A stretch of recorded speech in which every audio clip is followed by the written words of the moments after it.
বৃত্তাসুর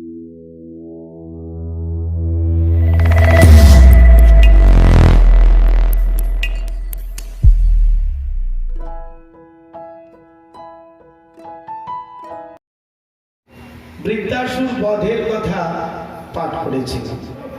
হিরণ্যাক্ষ বিদারণম সর্বাসুর ভয়ং যুক্তম নরসিংহ নমস্তুতে। প্রহ্লাদ ভক্তি মোক্ষণম হিরণ্যাক্ষ বিদারণম সর্বাসুর ভয়ং যুক্ত নরসিংহ নমস্তুতে। প্রহ্লাদ ভক্তি যোগের দ্বারাই ভগবানকে লাভ করেছিলেন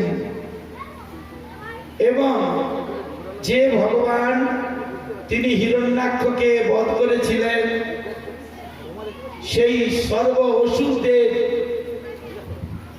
অসুররা যাকে ভয় করেন, অসুররা কাউকে ভয় করেন না, একমাত্র ভয় করেন কাকে? ভগবানকে। সেই ভগবান অবতীর্ণ হচ্ছেন শ্রী নরসিংহ রূপ ধারণ করে। তাই আমরা এখন সেই কথাগুলি শ্রবণ করব। ভালো সনকাদি ঋষিগণের প্রতি সুত গোস্বামী পাদ বললেন, অনন্তর মহারাজ পরীক্ষিত শ্রী সুখদেবের প্রতি জিজ্ঞাসা করলেন, হে ব্রাহ্মণ, আমার মনে এক সংশয় উপস্থিত হয়েছে। পরীক্ষিত মহারাজ বলছেন, আমার মনে একটা সংশয় উপস্থিত হয়েছে। ভগবান বিষ্ণু সাক্ষাৎ পরমানন্দ স্বরূপ, স্বয়ং সকল প্রাণীর পক্ষেই তিনি তুল্য প্রিয় ও সুহিত। তিনি তাহলে বৈষম্যযুক্ত ব্যক্তির মতো ইন্দ্রের ইষ্ট সাধন করার জন্য এই যে দিতির পুত্রগুলিকে তিনি বধ করছেন কেন? কি কারণে? প্রশ্নটা বুঝেছেন? তিনি কেন বৈষম্যযুক্ত হচ্ছেন? তিনি একজনকে রক্ষা করছেন, আরেকজনকে বধ করছেন কেন? আরেকজনকে বধ করে আরেকজনের সন্তুষ্টি বিধান করছেন, কারণটা কি? তিনি ভগবান, তার তো এরকম করা উচিত নয়। তা তিনি করছেন কেন? তিনি অদিতির পুত্রগুলিকে রক্ষা করার জন্য, তুষ্ট করার জন্য তিনি দ্বিতীয় পুত্রগুলিকে বধ করছেন কেন? সুখদেব গোস্বামী পাদ বলছেন হাসতে হাসতে, মহারাজ পরীক্ষিত, আপনি উত্তম প্রশ্ন করেছেন। যে প্রশ্নের দ্বারা আমরা ভগবানকে ঠিক সঠিকভাবে জানতে পারব। ভগবান কি করতে চান, ভগবানের উদ্দেশ্যটা কি? ভগবান যে বলেছেন এতগুলি কথা যে আমি যুগে যুগে অবতীর্ণ হই ধর্মকে প্রতিষ্ঠা করার জন্য, অধর্মকে বিনাশ করার জন্য, সেই অসুরগুলিকে তিনি কেন বধ করছেন? কি কারণে বধ করবেন? আমরা সকালে এক একটি অসুর। কেন অসুর? না, আমাদের আসুরিক বৃত্তি আছে। ইন্দ্রিয়গুলো আমাদেরকে এমন ভাবে, আমরা ইন্দ্রিয়গুলোর এমন ভাবে বশীভূত হয়ে যাচ্ছি, তাই আমরা কি হচ্ছি না, আমরা এক একটি অসুর হয়ে যাচ্ছি। আমরা দেখতে মনুষ্যের মতো কিন্তু স্বভাবে আসুর। কেন? যখনই কেউ কৃষ্ণ বহির্মুখ হয়ে যাচ্ছে, যখনই সেই চক্রধারী মধুসূদনের কথা জানতে পারছে না তত্ত্বতভাবে, ততক্ষণ পর্যন্ত আমরা আমাদের বৃত্তি আসুরি। ভগবানের কথা আমরা কিভাবে জানতে পারি? ভগবানের কথা কিভাবে বুঝতে পারি? ভগবান তিনি শ্রীমদ্ ভগবত গীতার মধ্যে দিয়েছেন। কেমন ভাবে জানবো আমরা ভগবানের কথাটা? কেমন ভাবে আমরা আধ্যাত্মিক প্রশ্ন করব? তদ্বিদ্ধি প্রণিপাতেন পরিপ্রশ্নেন সেবয়া কি বললেন? তদ্বিদ্ধি প্রণিপাতেন পরিপ্রশ্নেন সেবয়া উপদেক্ষন্তি তে জ্ঞানম জ্ঞানিনা তত্ত্বদর্শিনা। এর অর্থে বলছেন, যদি তোমাকে প্রশ্ন করতে হয়, যদি তোমাকে জানতে হয়, ভগবানের কথা যদি তোমাকে জানতে হয়, ভগবানকে তুমি যদি জানতে চাও, তাই তুমি সেবার দ্বারা সেবনমুখ হয়ে তুমি প্রশ্ন করো। পরিপ্রশ্নেন সেবয়া, সেবার দ্বারা তুমি ভগবানের কথা জানো। ভগবান তোমার, ভগবানের কার কাছে জানবে? জ্ঞানী না তত্ত্বদর্শী না, তত্ত্বদ্রষ্টা পুরুষের কাছে সেই জ্ঞান তোমাকে আহরণ করতে হবে। সেই জ্ঞান আহরণ করতে গেলে কি করতে হবে? সেবনমুখী, সেবার দ্বারা। তাই সুখদেব গোস্বামী বললেন, হে মহারাজ, আপনার প্রশ্ন অত্যন্ত উত্তম। তার কারণ ভগবান শ্রী হরি চরিত্র অতি অদ্ভুত। সেই চক্রধারী মধুসূদন বাসুদেব কখন মিত্রকে শত্রু রূপে আর শত্রুকে মিত্র রূপে পরিণত করেন, কৃপা করেন। কি বললেন? মিত্রকে শত্রু রূপে আর শত্রুকে মিত্র রূপে কৃপা করেন, সেই প্রশ্ন অতি সুন্দর। এই সমস্ত প্রশ্নগুলি দেবর্ষি নারদের কাছে আপনার পূর্বপুরুষ মহারাজ যুধিষ্ঠির তিনি করেছিলেন। তাই আপনি উত্তম প্রশ্ন করেছেন। দেবর্ষি নারদ বলেছিলেন, হে মহারাজ যুধিষ্ঠির, একসময় ব্রহ্মার মানস পুত্র চতুর্ষণ, কে কে? সনদ, সনাতন, সনন্দন, সনত কুমার, এক সময় এই বৈকুণ্ঠে সেই চতুর্ষণ তারা লক্ষ্মী নারায়ণকে দর্শন করার জন্য গমন করলে বৈকুণ্ঠপতি অন্দর মহলে আছেন, সপ্তম দ্বারের ভেতরে অষ্টম দ্বারে প্রবেশ করতে হবে। এই সাতটা দ্বার পার হলে ভেতরে আছেন কে? স্বয়ং ভগবান, ভগবান লক্ষ্মী নারায়ণ। সেখানে বৈকুণ্ঠের দ্বারীদ্বয়, দুইজন দ্বারী, জয় এবং বিজয়, তারা কি করলেন? তারা বাধা দিলেন। সেই চতুর্ষণ বাধাপ্রাপ্ত হলেন। তার দ্বারা না, এই দুইজন দ্বারীর দ্বারা, বৈকুণ্ঠের দ্বারীর দ্বারা। সেই চতুর্ষণ তখন বললেন, তারা দিলেন না, আপনারা প্রবেশ করতে পারবেন না। তারা কিরকম ছিলেন? তারা কুমার ব্রহ্মচারী ছিলেন। তারা কুমার ব্রহ্মচারী, তারা উলঙ্গ, তাদের কোনো বেশভূষা ছিল না, তাদের বয়স মাত্র 5 বছর। এই অবস্থায় তারা ঠকে গেছে। তাদের আর বয়স বৃদ্ধি হয় নাই। অঙ্গ দেহের যে অঙ্গ প্রত্যঙ্গ, সেই অঙ্গ প্রত্যঙ্গ গুলো কোনো বৃদ্ধি পায় নাই। 5 বছরের বালক কি করে? উলঙ্গ অবস্থায় মাকে গিয়ে জড়িয়ে ধরে। কিন্তু একটি ষোড়শ বর্ষীয়, একটি অষ্টাদশ বর্ষীয় বালক কি উলঙ্গ অবস্থায় মাকে জড়িয়ে ধরতে পারে? পারে না। তো তারা উলঙ্গ অবস্থায় গিয়েছেন। এটা দেখে সেই দারিদ্রয় বললেন, না, জয় বিজয় বলছেন, না, তোমাদের প্রবেশ করতে দেবো না, দাঁড়াও এখানে। তারা কোনো ভুল বলেন না, তারা তো বাধাপ্রাপ্ত হলেন। আর বাধাপ্রাপ্ত হওয়ার সঙ্গে সঙ্গে তারা তাকে অভিশাপ দিলেন। তারা তাদেরকে অভিশাপ দিলেন, দুই ভাইকে, জয়কে এবং বিজয়কে, যে তোমরা আমাদের প্রতি বিদ্বেষ ভাবপন্ন করলে, তাই তোমরা আসুরিক চিত্তে আমাদের সঙ্গে ব্যবহার করলে, তাই তোমরা অসুর কুলে জন্মগ্রহণ করবে। তোমরা মর্তলোকে যাবে। মর্তলোক কোথা থেকে এসেছে কথাটা? মর্তলোক মানে মৃত্যু লোক। এখানে মৃত্যু আছে। মৃত্যু আমাদেরকে খাচ্ছে। শুধু এখানে নয়, এখান থেকে একেবারে 70 লোক পর্যন্ত মৃত্যু আছে। আমাদের নিচে 7টা আর এখান থেকে 7টা, সেই 7 আর 7টাকে বলছে চতুর্দশ ভুবন। নিচে আছে তল, অতল, দ্বিতল, সুতল, তলাতল, রসাতল, পাতাল। আর এখানে আছে ভূ, ভুব, স, জন, মহ, তপ, সত্য। এতগুলো লোক, এই সব লোকগুলো কি এখানে মৃত্যু আছে। আপনারা চিন্তা করবেন না, ব্রহ্মারও মৃত্যু হয়। তার আয়ু কত? মাত্র 100 বছর।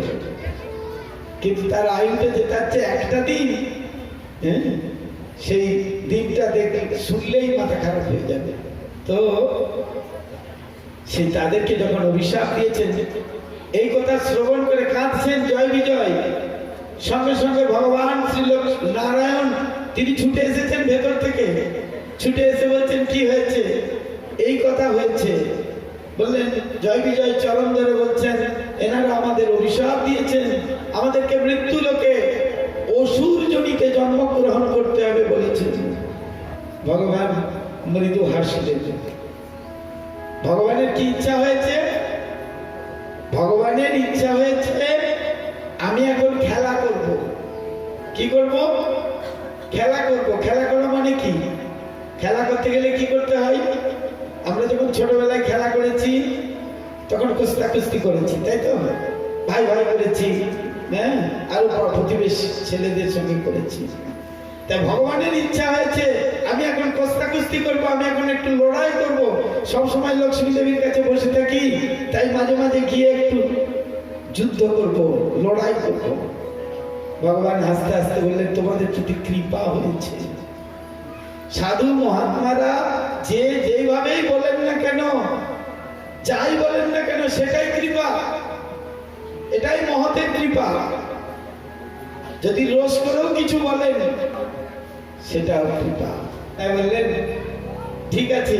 বললেন আমরা তো আপনাকে ছেড়ে থাকতে পারবো না। বললেন না, কয়েকটা জন্ম তোমাদের থাকতে হবে, 4টে জন্ম তোমাদেরকে থাকতে হবে। বললে 4টে জন্ম আমরা কেমন করে থাকবো? কি করলে তাড়াতাড়ি পাবো আপনার শ্রীচরণ? বললেন যদি মৈত্রী ভাবে আমার ভজনা করো তাহলে তাড়াতাড়ি পাবে না, আমাকে অনেক জন্ম কেটে যাবে। আর যদি বৈরী ভাবাপন্ন হও, যদি আমার শত্রু হয়ে জন্মগ্রহণ করো, তাহলে অচিরেই আমাকে লাভ করতে পারবে। যেই না ভগবান বললেন, সঙ্গে সঙ্গে তারা আনন্দে বললেন আমরা আপনার বিদ্বেষ ভাবাপন্ন হয়ে জন্মগ্রহণ করব। তখনই নাকি সেই দিতির 2 পুত্র হয়ে জন্মগ্রহণ করেছিলেন, জয় আর বিজয়, হিরণ্যাক্ষ, হিরণ্যকশিপু। আর সেই হিরণ্যাক্ষকে ভগবান বধ করেছিলেন। এবার নারদ মুনি বললেন দানবগণের এই যে হিরণ্যাক্ষকে বধ করেছেন ভগবান বিষ্ণু, এই হিরণ্যাক্ষকে বধ করার বদলা নেবেন তার ভাইয়ের নাম কি বলেছিলাম? হিরণ্যকশিপু। হিরণ্যকশিপু বদলা নেবেন, বিষ্ণুর শত্রু হলেন। বিষ্ণুর শত্রু, আগে তো বলা যাচ্ছে শত্রু হতে হবে, তাই শত্রু হয়ে বললেন আমি সব কিছু। হিরণ্যকশিপু কি করলেন? আমি এরকম একটা তপস্যা করব, এরকম যজ্ঞ করব, হ্যাঁ, আমি এরকম ব্রত নিয়ম করব যে যাতে আমার সেই ক্ষমতা আসে আমি বিষ্ণুকে পরাস্ত করতে পারবো, আমি বিষ্ণুর থেকে বড় হতে পারবো। সঙ্গে সঙ্গে হিরণ্যকশিপু রাজ্যের ভার মন্ত্রীর উপর ন্যস্ত করে সে চলছে কোথায় না তপস্যা করার জন্য। ঘোর তপস্যা, কঠোর তপস্যা করবেন। হিরণ্যকশিপুর যে তপস্যা, সেই তপস্যার কথা আমরা মুখে ভাষা দিয়ে বলতে পারবো না, এত বড় তপস্যা। তখন যখন তিনি যাচ্ছিলেন, তারপর তার পত্নী কয়াদুকে হরণ করেছিল কে? ইন্দ্র ইন্দ্র কেন হরণ করেছিল? যে ও তো তপস্যা করতে, ওর বাবা চলে গেছে, তাই ওর পুত্রগুলোকে মেরে দেবো। ওর পত্নীর গর্ভে আছে একটা সন্তান, সেই সন্তানটাকে মেরে দিতে পারলে শত্রু অনেকটা কমে যাবে। তাই ভগবান এই কথা জানতে পেরে নারদ মুনিকে পাঠিয়েছিলেন, এবং নারদ মুনি সেই কথা জানতে পেরে নারদ মুনি কি করেছিলেন, সেখানে গিয়েছিলেন। এবং ইন্দ্র যখন হরণ করে কয়াদুকে নিয়ে যাচ্ছে, কয়াদুকে ইন্দ্রের কাছ থেকে রক্ষা করেছিলেন। তিনি তার তপবনে রেখেছিলেন, প্রতিদিন তাকে হরিকথা শ্রবণ করাতেন। আর তার গর্ভে যে সন্তানটি ছিল, তিনি এরকমই সন্তান, এরকমই তিনি একেবারে পরম ভাগবত, যে তিনি গর্ভের মধ্যে থেকে ভগবানের সেই কথাগুলিকে শ্রবণ করতেন। আর হিরণ্যকশিপু ওদিকে তপস্যা করতে গেছেন, নিজেকে অজেয় অজর অমর করবার বাসনায় মন্দর পর্বতে ব্রহ্মাকে সন্তুষ্ট করার জন্য কঠোর তপস্যা চালিয়েছেন। সেই সময় দেবতাগণ ভীতি ত্যাগ করে পুনরায় স্বর্গলোক দখল করে নিজ নিজ পদে অধিষ্ঠিত হলেন। কিন্তু কঠোর তপস্যা ফলে হিরণ্যকশিপুর মস্তক থেকে ধোঁয়া উৎপন্ন হয়ে ধূমযুক্ত যে তপময় অগ্নি চারিদিকে বিস্তৃত হওয়ার ফলে নদী ও সমুদ্র সকল সব ক্ষুবিত হতে লাগলো, সকল যেন শুকিয়ে যেতে লাগলো। এই নদী আর সমুদ্র যদি দেশে শুকিয়ে যায় তাহলে কি হবে? প্রাণী বাঁচবে? একটা প্রাণীও বাঁচবে না। এই দেখে ব্রহ্মার কাছে যখন দেবতারা বললেন, ব্রহ্মা তার কাছে এলেন। ব্রহ্মা যখন তার কাছে এলেন, দেবতাদের বাক্যে ব্রহ্মা হিরণ্যকশিপুর কাছে যখন আসলেন, তখন হিরণ্যকশিপু বললেন তুমি কি বর চাও? বললেন, হে বরদ শ্রেষ্ঠ ব্রহ্মাজি, আমি আপনাকে বারবার নমস্কার করি। হে প্রভু, আপনি যদি আমাকে আমার অভিপ্রেত বর দান করেন, তাহলে আমাকে বর দিন যে আপনি যে সকল প্রাণী সৃষ্টি করেছেন তাদের দ্বারা যেন আমার মৃত্যু না হয়, গৃহের মধ্যে যেন আমার মৃত্যু না হয়, বাইরে যেন আমার মৃত্যু না হয়, জলে স্থলে অন্তরিক্ষে আকাশে বাতাসের দ্বারা, এমনকি কোন অস্ত্র শস্ত্রের দ্বারা যেন আমার মৃত্যু না হয়, যুদ্ধে কেউ আমাকে যেন পরাজিত করতে না পারে। সেই দানবটি হিরণ্যকশিপু এইভাবে ব্রহ্মার কাছে বর প্রার্থনা করলে ব্রহ্মা বললেন, হে বৎস, তুমি আমার তপস্যা করছো, তাই তোমার তপস্যায় তুষ্ট হয়ে আমি এখানে এসেছি ঠিকই, কিন্তু তোমার যে তপস্যা, সেই তপস্যা তম আর রজগুণের দ্বারা প্রভাবিত। ভগবান কখন সন্তুষ্ট হন? ভগবান সন্তুষ্ট হন তখন যখন সত্য, রজ, তম এই তিন গুণের ঊর্ধ্বে হলে, অর্থাৎ ভগবান নির্গুণ, ভক্তও হবে নির্গুণ। সত্যতম রজ এই তিনটে গুণই তার থাকবে না। তম রজ চলে গিয়ে সত্যে আসবে, সত্য এলে বিশুদ্ধ সত্য আসবে, বিশুদ্ধ সত্য এলে নির্গুণ অবস্থায় আসবে। আর নির্গুণ অবস্থায় তিনি সদা সর্বদাই কৃষ্ণ আমার, আমি কৃষ্ণের, এইভাবে উৎপন্ন হবে, আর কোনো ভাব থাকবে না। কি বললেন? কৃষ্ণ আমার, আমি কৃষ্ণের, এইভাবে উৎপন্ন হবে। তাই সেই ব্রহ্মা বললেন, তোমাকে আমি তো বর দিতে পারবো না, যে কোনো পুরুষের পক্ষে অতি দুর্লভ, তথাপিও তুমি কঠোর তপস্যা দ্বারা আমাকে প্রীত করেছ, কিন্তু এই বর আমি দিতে পারবো না। বললেন, ও তুমি বর দিতে পারবে না, তো এসেছো কেন বুড়ো? তোমাকে কে আসতে বলেছে? তুমি যদি বর নাই দেবে তাই এসেছো কেন আমার কাছে? ব্রহ্মা চলে গেলেন, একবার গেলেন, দুইবার গেলেন, তিনবার গেলেন, চারবার আবার যখন সেই জপ চালিয়েছেন, আবার ব্রহ্মা এসেছেন। ব্রহ্মাজি এসেছেন, ব্রহ্মাজি এসে বললেন, কি চাও তুমি? বললেন, আমি এই বরগুলোই চাই। কি কি বর বলেছে? বললেন, আপনি যে সকল প্রাণী সৃষ্টি করেছেন সেই সকল প্রাণীর দ্বারা আমি নিহত যেন না হই, গৃহের মধ্যে যেন আমার মৃত্যু না হয়, বাইরে যেন আমার মৃত্যু না হয়, জলে স্থলে আকাশে বাতাসে অন্তরিক্ষে কোথাও যেন আমার মৃত্যু না হয়, যুদ্ধে কেউ যেন আমাকে পরাজিত করতে না পারে। বিশেষ করে বারবার বলছে, তোমার দ্বারা সৃষ্ট যে জীব তারা যেন আমাকে হত্যা না করতে পারে। ব্রহ্মা তখন চিন্তা করলেন, ভগবতীর গতি পরম ব্রহ্ম পরমেশ্বর ভগবান, তার কাছে যদি প্রার্থনা করি, তিনি তো আমার সৃষ্ট জীব নন, তাই তার কাছে আমি যদি প্রার্থনা করি আমরা সকলে মিলে, তাহলে তিনি আমাদের উদ্ধার করবেন। একে আমি বর দিই, একে নিধন করার প্রয়োজন আছে, এবং একে যদি বধ করতেই হয়, কোনো দেবতারা একে বধ করতে পারবে না, একে বধ করবে স্বয়ং ভগবান। তাই তিনি বললেন, তথাস্তু। ভগবান বর দিলেন, এই ব্রহ্মাজি বর দিলেন। ব্রহ্মাজির বরে বলিয়ান হয়ে তিনি চিন্তা করলেন, হিরণ্যাক্ষের বিনাশ স্মরণ করে ভগবান বিষ্ণুর প্রতি বিদ্বেষ পোষণ করতে লাগলেন। স্বর্গ, মর্ত্য, পাতাল, দেবাসুর, মনুষ্য, গন্ধর্ব, যক্ষ, রাক্ষসাদি সকল প্রাণীর অধিপতিকে তিনি কি করলেন?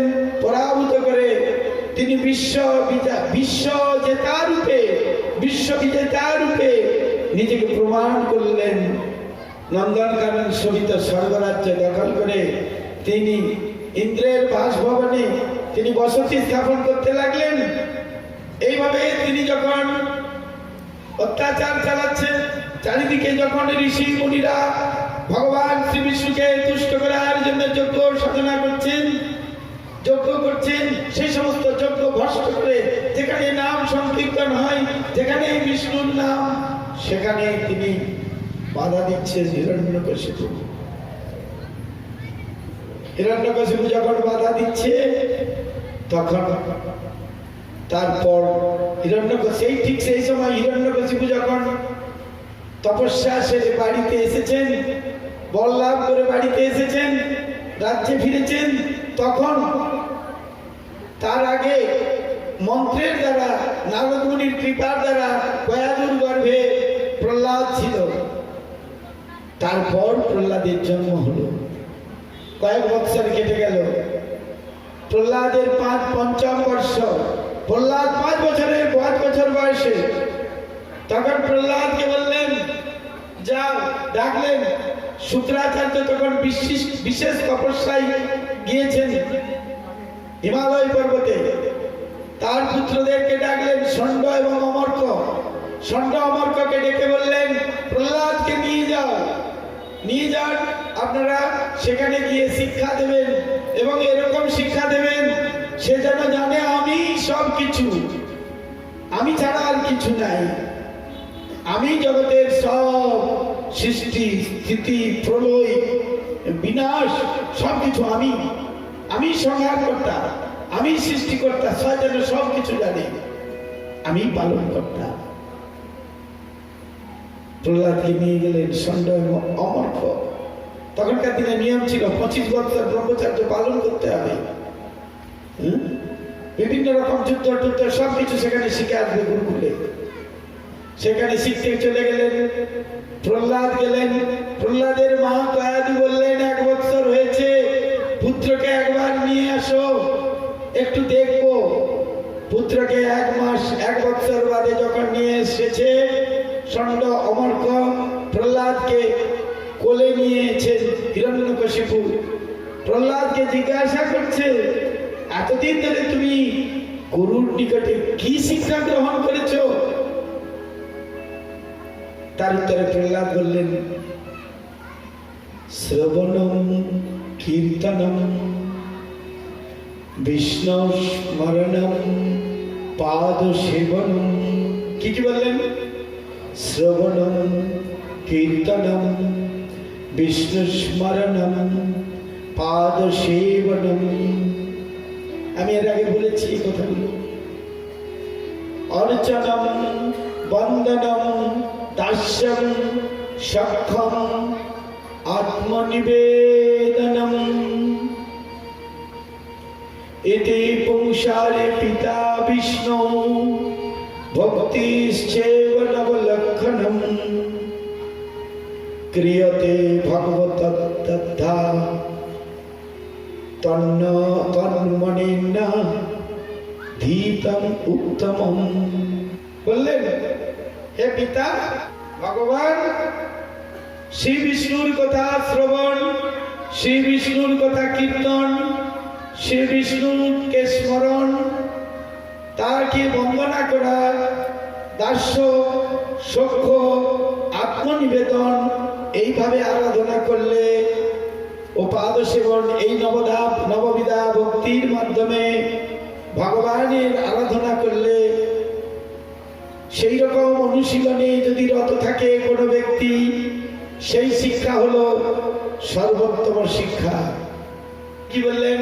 আবারও বলছি, এগুলি আমাদের কাছে খুব ইম্পর্টেন্ট। এগুলির দ্বারা আমরা চলি। শ্রবণ কীর্তন, বিষ্ণু স্মরণ, পাদ সেবন, অর্চন, বন্দন, দাস্যম, সক্ষম এবং সম্পূর্ণরূপে যখন আত্মসমর্পণ কেউ করে, আত্মনিবেদন কেউ করতে পারে, তাহলে এটাই হলো উত্তম শিক্ষা। এই নববিধা ভক্তি যে অধ্যায়ের দ্বারা চিত্ত ভগবান বিষ্ণুতে সম্যকভাবে অর্পিত করেন, আমি তাহাকে এই উত্তম অধ্যায় মনে করি। আমার গুরুর নিকট সেই রূপ অধ্যয়নের সম্ভাবনা নাই। তাই আপনি যে গুরুর কাছে পাঠিয়েছেন, সেই গুরুর কাছে এরকম অধ্যয়ন করার সম্ভাবনা নাই। ভক্তিবিনোদ ঠাকুর লিখেছেন, আত্মনিবেদন তুয়া পদে করি হইন পরম সুখী।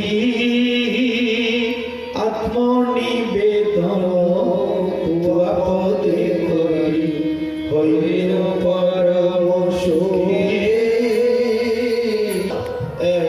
শুনে ক্রোধে কম্পমান হয়ে একেবারে কাঁপতে কাঁপতে পুনরায় জিজ্ঞাসা করছেন, ওরে দুর্মতে, যদি তুই গুরু উপদেশ এইরূপ শিক্ষা না পেয়ে থাকিস, তবে এই অসাধু মতি তোর কোথা থেকে এলো? এইরকম অসাধু মতি তোর কোথা থেকে এসেছে? আমি যে তোর গুরুকে শিক্ষা দিয়েছিলাম যে আমি ছাড়া কেউ নেই, আমি জগতের সৃষ্টি কর্তা, পালন কর্তা এবং সংহার কর্তা, কে তোকে শিক্ষা দান করেছে? এরকম খুব যখন তাকে অত্যাচার করছে, তাকে যখন খুব ভৎসনা করছে, তাকে যখন অনেকভাবে ভৎসনা করছে, প্রহ্লাদ মহারাজ বললেন, বিষয় প্রিয়া শূন্য উদার চেতা মহত্তম ব্যক্তিগণের চরণ রেণু দ্বারা যে পর্যন্ত অভিষিক্ত না হওয়া যায়, সে পর্যন্ত বেদ বর্ণিত কাম্যকর্মের অনুষ্ঠান করেও কোন এই মানবের এই যে সংসার দুঃখ, তা যাবে না। তাই ভগবান শ্রী নারায়ণের চরণ সেবাই একমাত্র মানবের কর্তব্য, তাছাড়া আর কোনো কর্তব্য নেই। পিতাকে যখন এইভাবে বলছেন নানাভাবে, পিতা অত্যন্ত দুঃখ পেলেন। হিরণ্যকশিপু দুঃখ পেয়ে ক্রোধে প্রহ্লাদের দিকে এলেন, প্রহ্লাদকে তুলে আছড়ে দিলেন, বললেন, আবার নিয়ে যাও, নিয়ে গিয়ে আমি যে 10 দিক পালন করতাম সেটাই শিক্ষা দান করো। কিছুতেই হলো না। তারা নিয়ে গেলেন, কিন্তু প্রহ্লাদকে পারলেন না করতে। কেন প্রহ্লাদকে পারলেন না? তার কারণ তিনি তো গর্বেই ভগবানের কথা শ্রবণ করেছে। ভগবানকে সেটা শ্রবণ করে নিয়েছে। যদি হিরণ্যকশিপু বলে আমি ভগবান, তা তো তিনি তো ভগবান নন, তাই তিনি শ্রবণ করেছেন। তাই দৈত্যপতি হিরণ্যকশিপুকে চিন্তাগ্রস্ত দেখে সেই শুক্রাচার্যের পুত্রগুলি এসে বারবার বলছেন আপনি চিন্তা করবেন না। আর প্রহ্লাদ মহারাজ সেই এতে গিয়ে কি বলে, সেই গুরুকুলে গিয়ে, আর গুরুকুলে প্রহ্লাদ মহারাজ সমস্ত তার সহপাঠীদের শিক্ষা দিচ্ছে। দেখো, ভাগবত ধর্ম বাল্যকালেই আচরণ করা উচিত, কেননা মনুষ্য জন্ম অত্যন্ত দুর্লভ এবং সার্থক সেই জন্ম অনিশ্চিত। তাই 84 লক্ষ জনি ভ্রমণের পর দুর্লভ মনুষ্য জন্ম লাভ হয়। এই মনুষ্য জন্মেই বিষ্ণুর আরাধনা পরমার্থ লাভ করা যায়। যদি শীঘ্রই মৃত্যু হয় তবে আর বিষ্ণুর উপাসনা করা যাবে না। তাই আমাদের শিশুকালে কৃষ্ণ ভজে কৃষ্ণ পাবারও আসে, যুবাকালে কৃষ্ণ ভজে আসে কিনা আসে, বৃদ্ধকালে কৃষ্ণ ভজে জমেরও তোরাসে। ভক্তদাস গাইয়া বার্ধক্য বয়সে 60 মানে যেতে হবে ঝাট, 70 মানে যাব আমি 70, 80 মানে টাটা বাই বাই, আর তো তোমার সঙ্গে দেখা নাই। পত্নীকে বলে দিচ্ছে বাবা ভাই তোমার সঙ্গে আর দেখা নাই। আর 90 বলছে, জমদূতগণ বলছে এবার তোমাকে 90। আর 100 মানে প্রতিবেশীরা বলছে এবার তোমাকে 100 চড়াবো। বৃদ্ধকালে কিসের ভয়ে? জমের ভয়ে। তাহলে ভজন করার সময় কোনটা? শিশুকাল। প্রহ্লাদ শিক্ষা দিয়েছেন। এখন প্রহ্লাদ যখন এইভাবে করছেন, দৈত্যপতি হিরণ্যকশিপুর কাছে যখন খবর আসে, প্রহ্লাদকে বললেন, প্রহ্লাদ বারবার সেই কৃষ্ণ স্মরণ করে যাচ্ছেন, কৃষ্ণ কীর্তন করছেন। তখন প্রহ্লাদকে বলছেন দেখো প্রহ্লাদ, তুমি আমার পুত্র, তুমি যদি পুত্র হয়ে যদি আমার শত্রুতা করো তাহলে কিরকম হয়? বললেন আমি শত্রুতা করছি না পিতা, জগতের পিতা যিনি তাকে ডাকতে হবে, তুমি তো জগতের পিতা নও। কিছুতেই শুনছে না হিরণ্যকশিপু। তখন বললেন, সমস্ত মন্ত্রী মহলকে নিয়ে আলোচনা করলেন। আলোচনা করার পর মন্ত্রী মহলকে বললেন একে একটা কাজ করো, একে জল্লাদের ডাকলেন, বললো একে আগুনের পিঞ্জরে ফেলে দাও, দেখা যাক কি হয়। আগুনের পিঞ্জর, সেখানে আগুন জ্বলছে, প্রচুর আগুন, কাঠ দিয়ে আগুন জ্বালিয়েছে। আর সেই আগুনের মধ্যে প্রহ্লাদকে ফেলে দিতে বলছে, হাত পা বেঁধে ফেলে দাও। হাত পা বেঁধেছে প্রহ্লাদকে। আর প্রহ্লাদ সঙ্গে সঙ্গে বলছে হ্যাঁ ফেলুন আমাকে। আর যারা জল্লাদ তাদের চোখে জল আসছে। প্রহ্লাদ কি করছেন? অগ্নির কাছে গিয়ে কৃষ্ণায় বাসুদেবায় দেবকী নন্দনায় চ নন্দ গোপ কুমারায় গোবিন্দায় নমো নমো। কি বলছেন? কৃষ্ণ কৃষ্ণ কৃষ্ণ হে কৃষ্ণ কৃষ্ণ কৃষ্ণ হে। তিনি কি করছেন? ভগবানের নাম করছেন। আগুনের মধ্যে তাকে হাত পা বেঁধে ফেলে দিয়েছে। আর জল্লাদ গুলো শুনতে পাচ্ছে। আগুনের মধ্য থেকে একটুও তার গায়ে আঁচ লাগে নাই, তার গায়ে আঁচ লাগছে না, আগুনের আঁচ লাগছে না, তার একটা বস্ত্রের মধ্যেও আঁচ লাগছে না আগুনের। আর সেই আগুনের ধ্বনি থেকে উঠে আসছে কি? কৃষ্ণ কৃষ্ণ কৃষ্ণ হে কৃষ্ণ কৃষ্ণ। আগুন নিভে গেল। এত কাঠ, যত কাঠ দেয়, একদিন, 2 দিন, 3 দিন ধরে কাঠ দিচ্ছে, প্রহ্লাদের কোনো ক্ষতি নাই। প্রহ্লাদ সেই অগ্নি থেকে ধ্বনি বের হয়ে আসছে কৃষ্ণ নামের। দৈত্যবনীকে খবর দিলেন, তোমার পুত্র, আপনার পুত্র, প্রভু আপনার পুত্র, পুত্রের গায়ে আগুন লাগে নাই, পুত্র পুড়ে নাই, পুত্রের মৃত্যু হয় নাই, এখন কি করব আমরা? বললো নিয়ে এসো দেখি আমি একবার। নিয়ে এলো। তারা যখন নিয়ে এলো, দেখলো প্রহ্লাদ একেবারে, বললো তোমাকে এত কষ্ট দিলাম, তাও তুমি, তোমার কিছু হলো না, তুমি কি, কোন মায়া বলে, বিষ্ণুর মায়া বলে তুমি এরকম হয়েছে, দাঁড়াও। তাকে সমস্ত রাজাদের তো অনেক বড় ব্যাপার, তিনি সারা স্বর্গমর্ত পতালের রাজা, তাই তিনি কি করেছেন, সব থেকে বিষধর যে নাগগুলো ছিল, সেই নাগগুলোর বিষধর সর্পের মধ্যে হাত পা বেঁধে ফেলে দিল। প্রহ্লাদকে ফেলে দিয়েছে। কোথায় ফেলেছে? সব থেকে জগতের মধ্যে যত বিষধর সর্প আছে সেই সর্পের মধ্যে, সর্পগুলোর মধ্যে যখন ফেলে দিয়েছে, তিনি সেই সর্পের মাথায় ভগবান শ্রী বিষ্ণুর চরণ চিহ্ন দর্শন করেছেন। আর চরণ চিহ্ন দর্শন করে তিনি কি বলছেন? জয় গোবিন্দ জয় গোপাল কেশব মাধব দীনদয়াল।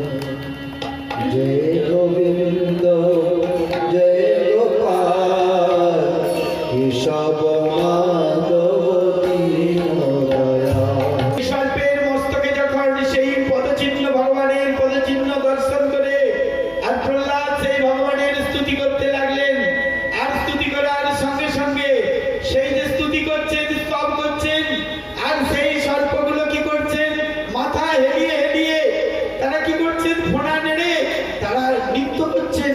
নৃত্য করতে করতে করতে করতে প্রহ্লাদের চরণে প্রণাম করে, ফোঁড়া টেকিয়ে প্রণাম করে তারা তাদের নিজেদের যে বাসা, সেই বাসার মধ্যে প্রবেশ করে। তবে প্রহ্লাদ মহারাজ কি, ভগবান শ্যাম সুন্দর কি, জয় জয় শ্রীরাম।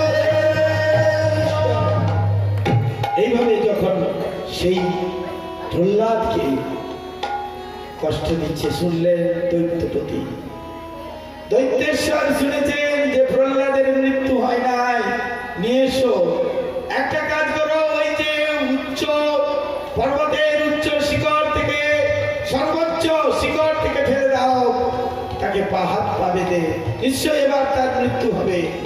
পর্বতের শিখর থেকে ফেলে দিয়েছে। ভগবানের কীর্তন করছে, হে গোবিন্দ নমো ব্রহ্মণ্য দেবায় গো ব্রাহ্মণ হিতায় চ জগদ্ধিতায় শ্রীকৃষ্ণায় গোবিন্দায় নমো নমঃ। ভগবানের প্রার্থনা করার সঙ্গে সঙ্গে সেই যে উচ্চ সর্বোচ্চ শিখর থেকে ফেলেছে, এদিকে এসে দেখছে যে প্রহ্লাদ দেখলেন যে আমি একটা তুলোর গদি, নরম তুলোর গদির মধ্যে পড়লাম, আর সেই তুলোর গদির মধ্যে পড়ে হাত তো বাঁধাই আছে। সেই তিনি দেখলেন, তিনি সেখানে গোবিন্দ নাম কীর্তন করছেন। এইভাবে বিভিন্ন ভাবে দৈত্যেশ্বর হিরণ্যকশিপু প্রহ্লাদ, পরম ভাগবত প্রহ্লাদকে কষ্ট দিতে থাকলেন। কষ্ট দেওয়ার পরে প্রহ্লাদ ভগবানকে ছাড়লেন না, ভগবানই সব। এরকম করতে করতে একদিন প্রহ্লাদকে হিরণ্যকশিপু ধরেছে, মাথার চুলের ঝুঁটি ধরে, তোমাকে বিষ্ণু মায়ার দ্বারা এ করছে, তোমার বিষ্ণু কোথায় আছে, হরি তোমার কোথায় আছে, অনেক অত্যাচার করেছে, আমি তো গেলাম না সর্বত্র। বললাম তোমার বিষ্ণু কোথায় আছে? বললেন পিতা, আমার বিষ্ণু সর্বত্রই আছে। যেদিকে তাকাবেন আপনি সর্বত্রই আমার বিষ্ণু আছেন, আমার ভগবান আছেন, আমার পরমেশ্বর ভগবান সর্বত্রই তিনি আছেন। তিনি কি বলেছেন? অহং সর্বস্য প্রভব মত্ত সর্বং প্রবর্ততে ইতি মত্তা ভজন্তে মাম বুধা ভাব সমন্বিতা। তিনি কি বলেছেন? তেসাম সতত যুক্তানাম ভজতাম প্রীতিপূর্বকম দদামি বুদ্ধিযোগম যেন মামুপজান্তিতে। আমি সর্বত্রই আছি, সমস্ত জীব আমার সৃষ্ট, আমি অণু, প্রতিটি অণু পরমাণু সবার মধ্যে আমি আছি। আমার থেকে সব কিছু সৃষ্টি। অহং বীজ প্রদপিতা, আমি হলাম সমস্ত বীজ প্রদানকারী পিতা। ভগবান এই কথা বলেছেন। ভগবান তিনি সর্বত্র আছেন। বলেন এখানে আছেন, ওই জলে আছেন, বলেন হ্যাঁ জলে আছেন। বলে এখানে আছেন, স্থলে আছেন, হ্যাঁ আছেন। বলে তিনি আগুনে আছেন, বলেন হ্যাঁ আগুনে আছেন। তিনি জঙ্গলে আছেন, বলেন হ্যাঁ জঙ্গলে আছেন। বলেন তিনি এই প্রাসাদের মধ্যে আছেন, বলেন হ্যাঁ প্রাসাদের মধ্যে আছেন। বলেন প্রাসাদের মধ্যে কোথায় আছে? বলে কোথায় ডাকবেন আপনি? বলেন এই স্তম্ভের মধ্যে আছেন, বলেন হ্যাঁ তিনি স্তম্ভের মধ্যে আছেন। তিনি তো যোগী, যোগী পুরুষরা নিমেষের মধ্যে অনেক কিছু করতে পারে। তিনি একটা পদাঘাত করলেন, হিরণ্যকশিপু একটা পদাঘাত করলেন। কোথায়? সেই স্তম্ভের মধ্যে। তার আগে ভক্তের ভগবান কিরকম? প্রহ্লাদ যখন বলেছেন হ্যাঁ এই স্তম্ভের মধ্যে ভগবান আছেন, সঙ্গে সঙ্গে সেই স্তম্ভের মধ্য থেকে গর্জন হচ্ছে, বিরাট গর্জন করে গর্জন হচ্ছে, হুঙ্কার হচ্ছে। সঙ্গে সঙ্গে পদাঘাতে যখন ভেঙে দিলেন স্তম্ভটা, পদাঘাতে স্তম্ভটা ভেঙে দেওয়ার সঙ্গে সঙ্গে স্তম্ভের ভিতর থেকে অতি ভীষণ শব্দ করে ভগবান কোলালদষ্টং করবাল চঞ্চল খুরান্ত জীবম ভ্রুকুটি মুখোন্নম, এইভাবে তিনি আবির্ভূত হচ্ছেন। স্তব্ধর্ধকর্ণ গিরিকন্দার ভূত ব্যত্তাসন্যাসন অনুবেদ বিশনম। অর্ধ নর অর্ধ পশুর রূপে, নিচের দিকটা নর আর উপরের দিকটা পশুর মতো এই মূর্তি ধারণ করে তিনি বেরিয়ে এলেন। কিরকম রূপ? যে শ্লোকটা বললাম তার অর্থ হচ্ছে তিনি উত্তপ্ত সর্পের মতো চঞ্চল, তার ভয়ানক চক্ষুগুলো, তার দন্ত শ্রেণী অত্যন্ত উন্নত, তার নখগুলো ছিল খড়গের মতো, তার নখগুলো ছিল খড়গের মতো তীক্ষ্ণ, তার মূর্তি অতি ভয়ঙ্কর। তিনি ভীষণ নৃসিংহ রূপ ধারণ করে বহির্গত হলেন। কি রূপ? নৃসিংহ রূপ। বলে ভগবান নৃসিংহদেব কি, নরসিংহ ভগবান কি। সঙ্গে সঙ্গে দৈত্যরাজ সেই নরসিংহ রূপ যখন দেখলেন, আর সেই নরসিংহ রূপ অত্যন্ত একেবারে তাকে দেখে সেই যে তার ভক্তকে, ভগবানের ভক্তকে কষ্ট দিয়েছে, তাই একেবারে ক্রোধে কম্পান্বিত হচ্ছেন। ওদিক দিয়ে হিরণ্যকশিপু এসেছেন। সেই যে বলেছিলেন আমি তোমাদের সঙ্গে খেলা করব, তোমাদের সঙ্গে যুদ্ধ করব, তাই সেই নরসিংহদেব নরসিংহ রূপধারী ভগবান কি করছেন না, যখনই বের হলেন হিরণ্যকশিপু তাড়াতাড়ি ছুটে গিয়ে তাকে পদাঘাত করলো। আর যেই না পদাঘাত করলো, পদাঘাত করার সঙ্গে সঙ্গে নৃসিংহদেব পেছনের দিকে চলে গেলেন, অনেকগুলো পদাঘাত করলো। হিরণ্যকশিপু মনে করছে এই তো তোমার বিষ্ণু, বুঝতে পেরেছি, কিন্তু কই তার শক্তি। 1000 বৎসর গদা যুদ্ধ হলো। কি যুদ্ধ? কত বছর?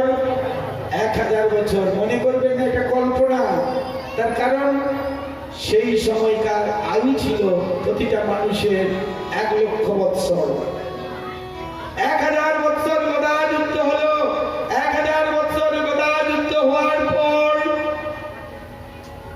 নৃসিংহদেব যখন দেয়ালে ঠেকে গেলেন তার পিঠ, তখন তিনি প্রহ্লাদের দিকে তাকালেন। প্রহ্লাদের দিকে তাকিয়ে তিনি কি করলেন? সেই ব্রহ্মার কোন সৃষ্ট জীব তাকে হত্যা করতে পারবে না, তাই তিনি তাকে কোলে নিলেন, শূন্যে কোলে নিলেন। কোলে নিয়ে তাকে কি করলেন? নখের দ্বারা, তার যে ভয়ানক খড়গের মতো নখ, সেই নখ দ্বারা তার উদর বিদীর্ণ করে, তার বক্ষস্থল বিদীর্ণ করে, তার রক্ত রক্ত বার হচ্ছে একেবারে। হিরণ্যকশিপু তাকেও হচ্ছে না, তার তো শক্তি পদাঘাত করতে চাইছে তখন ভগবান নৃসিংহদেব একেবারে তার সমস্ত নারী ভুড়ি বের করে তাকে বধ করলেন।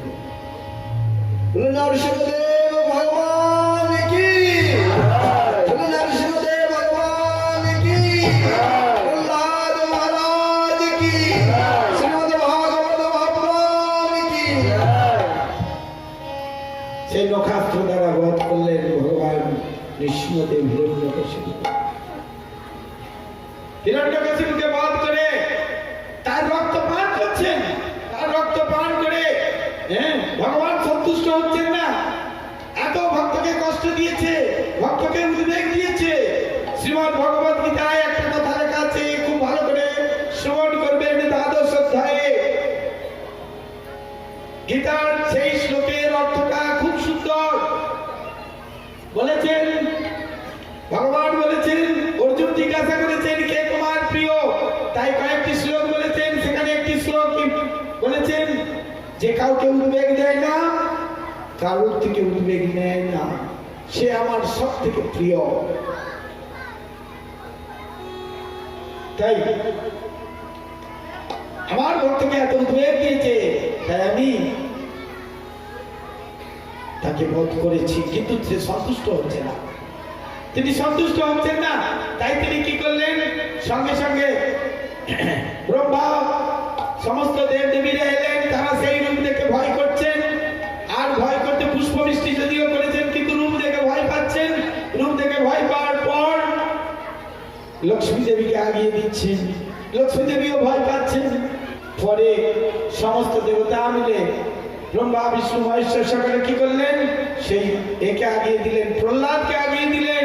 প্রহ্লাদকে একটি মালা নিয়ে আগিয়ে দিলেন। প্রহ্লাদ একটি মালা নিয়ে নরসিংহদেবের গলায় দিতে গেলেন। নির্ভয়ে নির্ভয়ে প্রহ্লাদ মালাটি দিতে গেলেন। প্রহ্লাদ যখন মালা দিতে গেলেন, সঙ্গে সঙ্গে ভগবান সেই মালা গ্রহণ করে তাকে কোলে নিয়ে একটি পশু যেমন তার সন্তান প্রসব হলে কি করেন, তার যে গায়ের যে থাকে কি বলে লালা থাকে, সেই লালাটাকে যেমন ভাবে জীব দিয়ে চাটেন ভগবান নরসিংহদেব, সেই প্রহ্লাদের শরীরটাকে চাটতে থাকলেন, আদর করলেন। ভগবান এত ভক্তবৎসল, প্রহ্লাদের মাধ্যমে তিনি ভক্তবৎসল দেখিয়েছেন, ভক্তবৎসল তার পরিচয় দিয়েছেন। ভক্তকে এতই তার প্রিয়, তাই নরসিংহদেব সেখানে প্রহ্লাদ অনেক স্তব স্তুতি করলেন। লক্ষ্মী দেবীকে একদিকে, প্রহ্লাদকে একদিকে নিয়ে তিনি থাকলেন। সমস্ত দেবতারা তার চরণে পুষ্প বৃষ্টি করতে লাগলেন। গন্ধর্ব কিন্নর সকলে এলেন, ভক্তরাও স্তব স্তুতি করছেন, ভক্তরাও স্তব স্তুতি করলেন। তব কর কমল বরে নাক মধুবত সিংহ